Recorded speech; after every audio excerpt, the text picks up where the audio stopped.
Vamos falar a respeito dos aspectos gerais do sistema nervoso. O tecido nervoso é formado principalmente por neurônios, estas células que nós vemos aqui.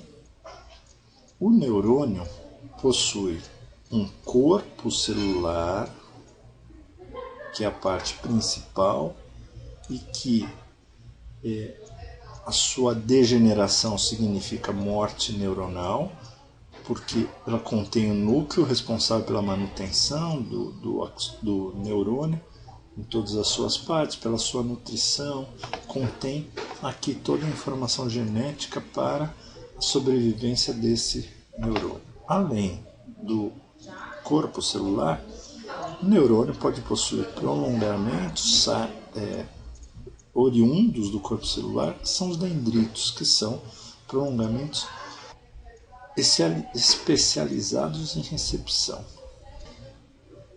Também um grande prolongamento que sai do corpo celular dá origem ao que chamamos de axônio, e tem a função de conduzir o impulso nervoso até as terminações nervosas, onde ocorrerá a comunicação aqui com outra célula excitável, que pode ser um outro neurônio, pode ser um músculo ou pode ser uma célula glandular.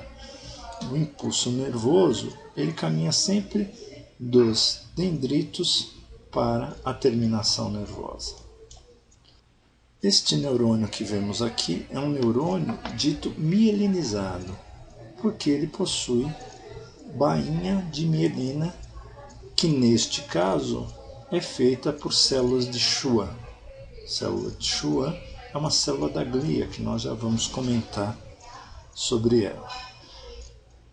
A bainha de mielina, ela permite ou ela facilita a condução do impulso nervoso, de tal forma que neurônios que possuam bainha de mielina conseguem conduzir o estímulo nervoso mais rápido do que neurônios amielinizados, porque nesse caso a condução é saltatória.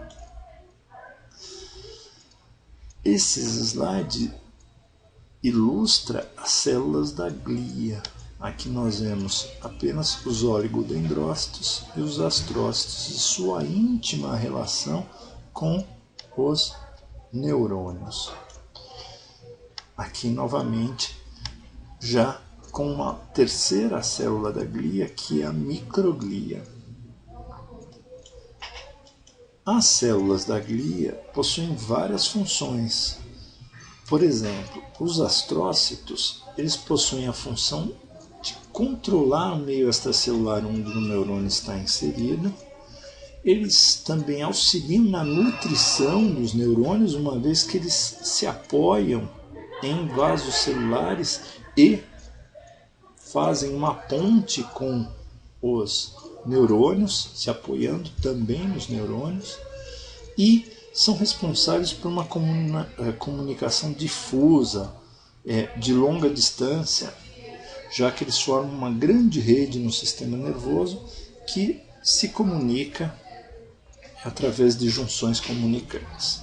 Os astrócitos protoplasmáticos estão presentes na substância cinza, enquanto os astrócitos fibrosos estão presentes na substância branca.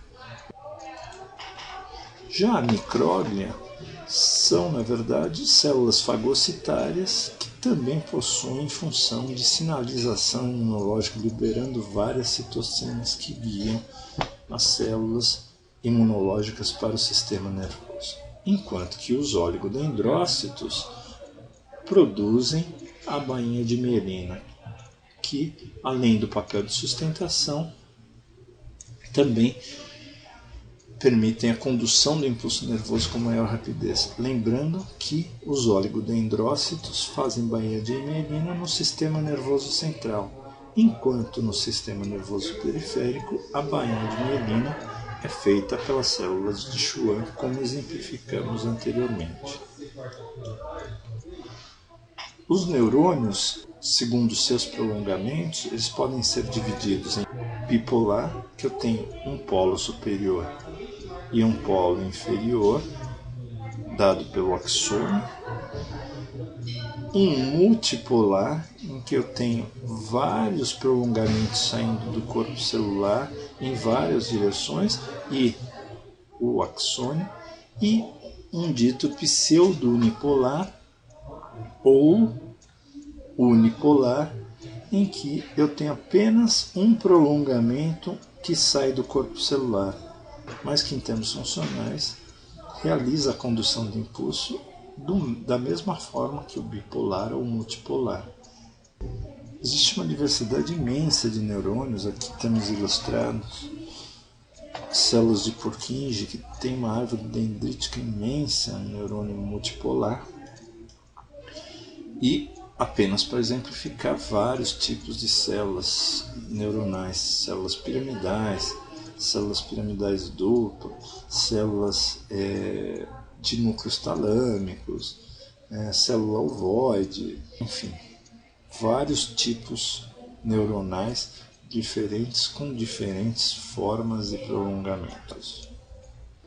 Os corpos celulares no sistema nervoso central estão localizados na região cortical, essa fina camada de 3 a 5 milímetros de espessura. Os cérebros, principalmente o cérebro humano, possui vários sulcos e giros no sentido de aumentar a superfície em que os neurônios podem estar localizados e assim conter um maior número de neurônios. O córtex é organizado em várias camadas contendo vários neurônios.